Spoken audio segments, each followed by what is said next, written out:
Skrill Boys, TGD, and Vids. Only 10 more days till Christmas.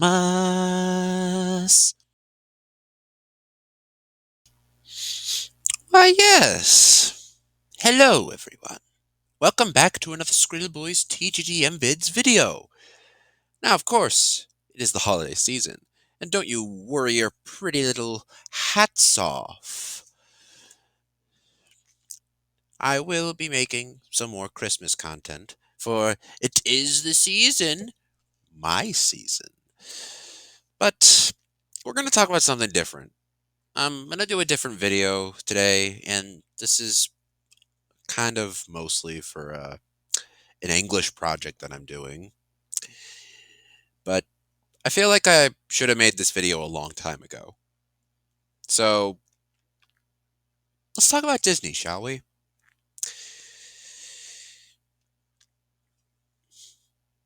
So Disney, it's no secret that they've been on the decline recently. And it's inherently obvious by the day that they're not what they used to be. We'll just say that. And that I've actively kind of distanced myself.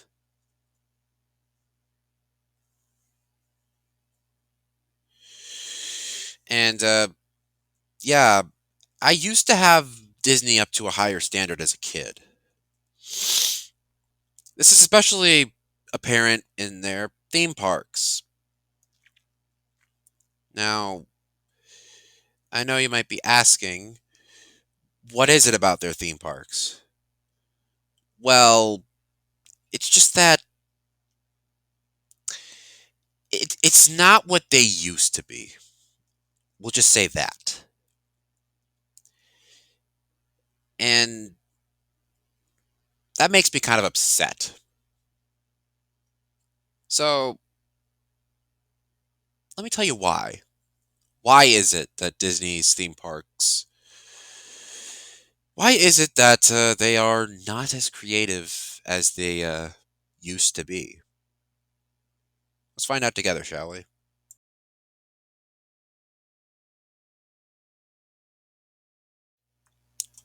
Let's start with square one. Bob Iger. I used to look up at him and say, man, he's a good Disney CEO. How young and naive I was. In reality, he's the opposite of a good CEO. He's a bad one. Well, not bad. What's the word for it? Oh, yeah, greedy. He basically prioritizes money over the guest experience, and frankly has downgraded a lot of the experiences and has taken, basically, he giveth and he taketh away.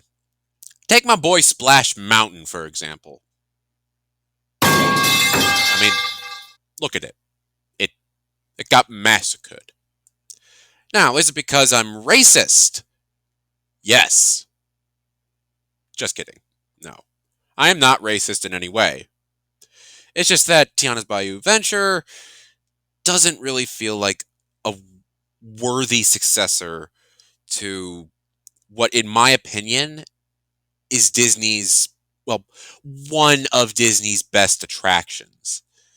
I mean, like, Splash Mountain encompassed a cute little story and a valuable lesson. Disney got rid of that in order to put in its place a story about finding a band for a business party, which is supposed to be an employee owned business, but it's a business, well, it's created by a company that is known for being very greedy and not at all employee owned. You see what I'm trying to get at here? Disney just no longer feels like it's special anymore. They expect that you can just slap an IP on it and you'll come to the ride and ride it. And it's worked, albeit very briefly. Many people have saw through the many fruitless lies that Iger has been able to cook up. And this is not exclusive to Iger. Chapek was also at many fault for this. But I think it also is basically all right to say that both Chapek and Iger are equally responsible for getting rid of the magic. It's just that Iger's a little bit more responsible and just uses Chapek as a scapegoat.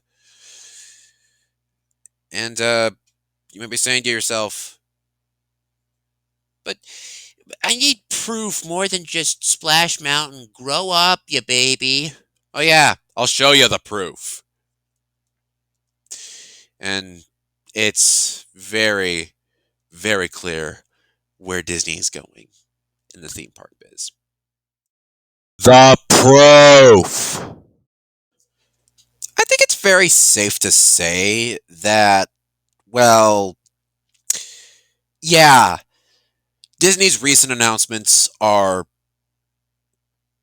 they're just throwing darts at a board and seeing what sticks. That is what they are doing. Cars Land replacing Rivers of America. Oh, but it's not the one in California. This one's different. No, it's not. Sure, it has a different ride system, but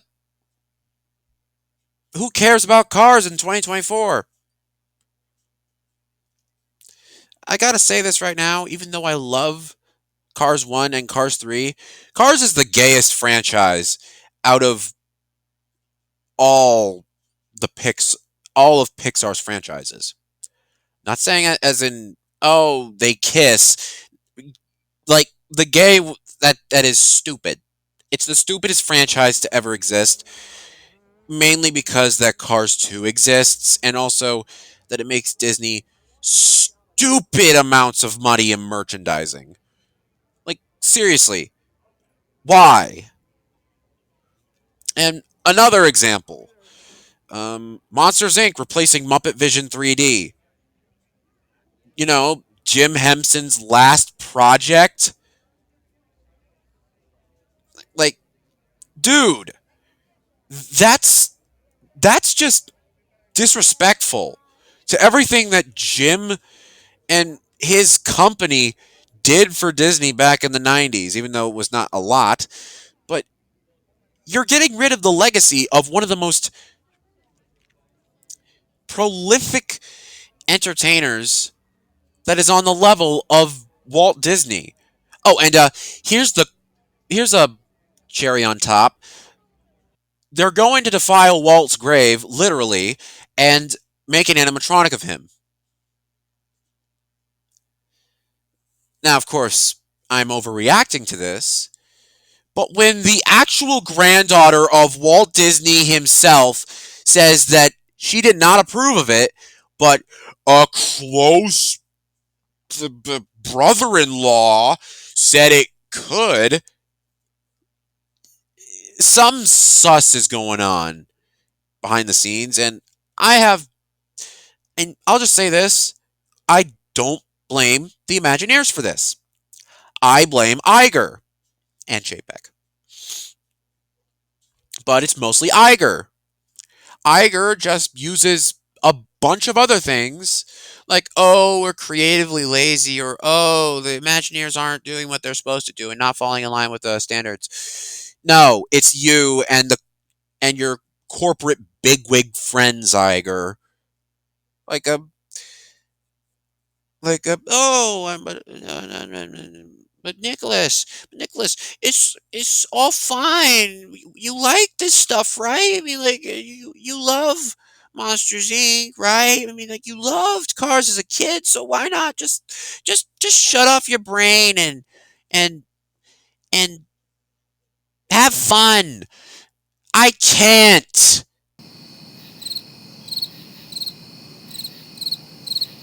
Because not only is it corporations' fault, not only is it the fault of of political and cultural opinions, but there's one more factor that just seals the deal of this company's insufferability of creative bankruptcy. And I've been mocking them the entire time. Take a wild guess who I'm trying to mock. Freaking Disney adults. So, where I got inspiration from this was from a YouTuber named Mr. Cow. Yeah, that's an actual YouTuber's name. But specifically his video called How Disney Adults Are Destroying Disney. And just so I can save you 20, well, 14 more minutes of ranting, the Sparks Note version of it is that Disney adults are the main audience of Disney, as well as sort of children and their parents as well. But Disney adults are mainly the audience that are of Disney's primary focus. And yeah, it shows. Basically, no matter if it was Iger or Chapek, this is clear that, well, yeah, their main audience is indeed Disney adults. And the main problem with that is that they want stuff back to the way it was when they were kids. And also the rare situation of Disney adults are the progressive Disney adults. These these guys want their childhood back, but also want it back with what aligns with their political and cultural views. So if they're Hispanic, African American, Latino, or something like that, they're going to want something that is problematic to be gone, or something of a sensitive topic to be gone as well. This is the case with many, many Disney parks, like the aforementioned Splash Mountain being turned into Tiana's Bayou Adventure. The reason was, well, it was announced around the same time that George Floyd was shot and killed by a police officer. And, well, that started the whole BLM movement. And just, I don't want to get into that. But this has sort of led some people to either turn against the company or fully embrace their political views along with their Disney adult isms.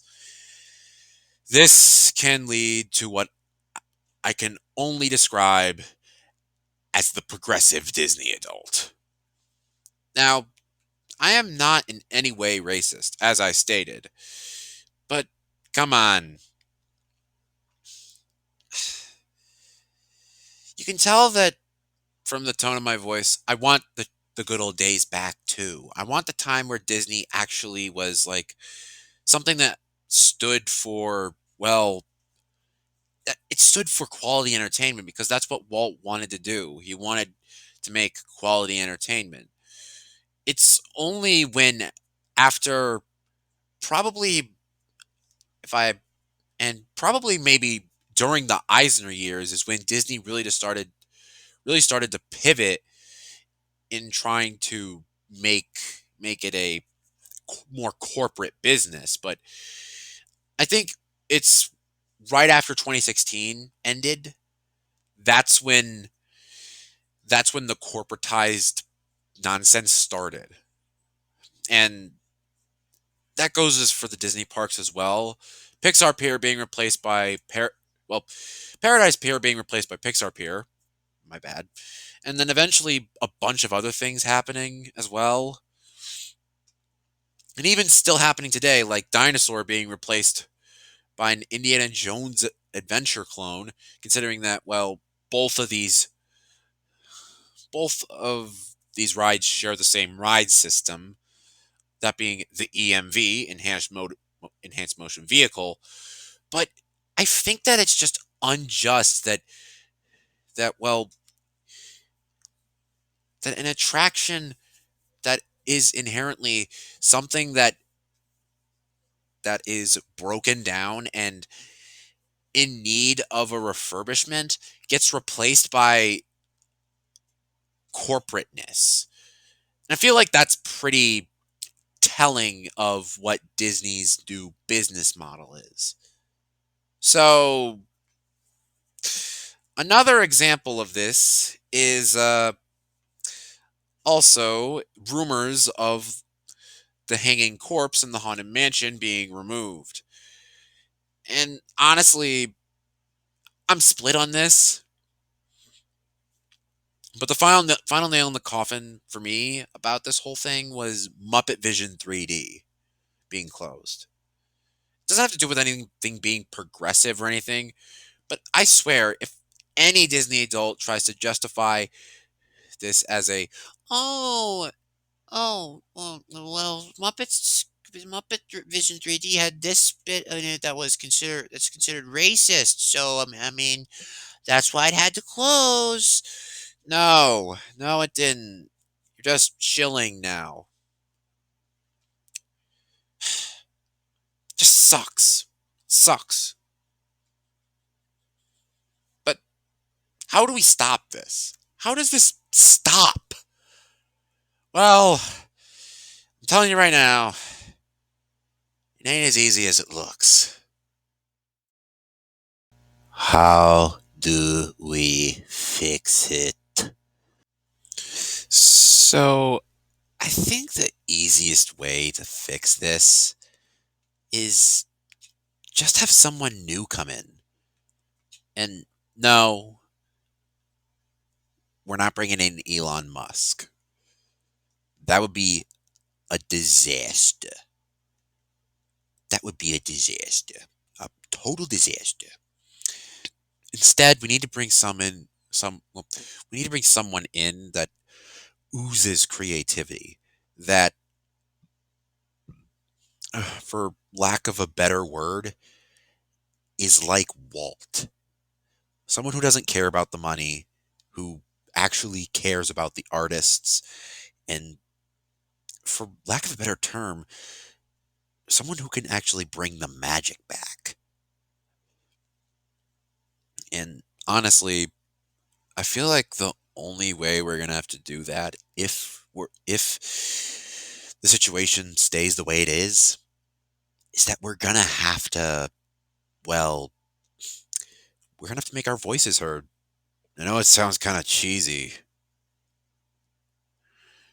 I know it sounds kind of cheesy, but that's how it is. We've got to stop this. I mean, like, if you want the that you wanted back, like I do, then you're gonna have to make your voice heard. And that kind of just means not showing up for the new attractions, booing the ones that get announced. And yeah, that's all I can think of. Or is what I would say. A little teaser for future content, but the teaser will be popping up on the screen. Thank you, Mr. Editor. And I will be making maps of what the Disney parks could be like if someone new came in, aka me,